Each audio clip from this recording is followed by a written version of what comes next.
দিনাজপুরের ফুলবাড়ীতে হলুদ, সবুজ এবং কালো রঙের তরমুজ চাষ করে ব্যাপক সাফল্য অর্জন করেছেন ২ নম্বর আলাদিপুর ইউনিয়নের ভীমলপুর গ্রামের আদর্শ কৃষক আব্দুল হামিদ। মালচিং পদ্ধতিতে ব্ল্যাক বেবি, তৃপ্তি ও অনুভব এই ৩ জাতের তরমুজ চাষের সাফল্য দেখে এলাকার অন্য কৃষকরাও তরমুজ চাষে বেশ আগ্রহী হয়ে উঠছেন।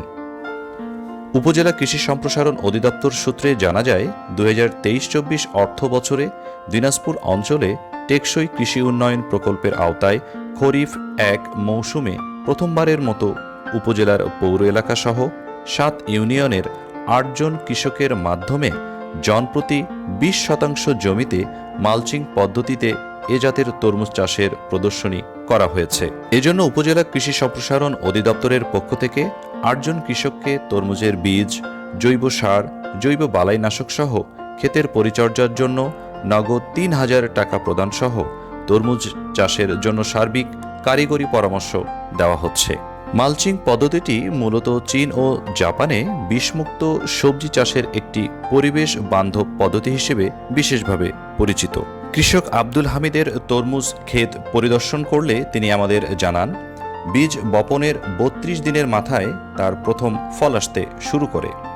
এরপর সর্বমোট ৫৮ দিনের মধ্যে তিনি তার এই প্রথম তরমুজ বিক্রি করতে সমর্থ হন। তিনি এটাও জানান, বাজারে তরমুজের বেশ চাহিদা থাকায় তিনি ভালো দাম পেয়েছেন। প্রতিটি তরমুজ সর্বনিম্ন ৫০ টাকা থেকে সর্বোচ্চ ৮০ টাকা কেজি দরে তিনি বিক্রি করেছেন। ২০ শতক জমিতে তার মোট তরমুজের সংখ্যা ৬০০ থেকে ৮০০ হতে পারে বলে কৃষক আব্দুল হামিদ আমাদের জানিয়েছেন। হলুদ রঙের তৃপ্তি জাতের যে তরমুজটি রয়েছে, বাজারে এর চাহিদা তুলনামূলক বেশি এবং দামেও কিন্তু বেশ চড়া। ব্ল্যাক বেবি এবং অনুভব তরমুজটিরও বেশ চাহিদা রয়েছে বলে আমরা জানতে পেরেছি। ক্ষেতটি পরিদর্শনকালে আমরা দেখেছি যে প্রতিটি তরমুজ বিশেষ এক ধরনের জালি ব্যাগ দিয়ে বাঁশের মাচার সাথে বেঁধে রাখা হয়েছে।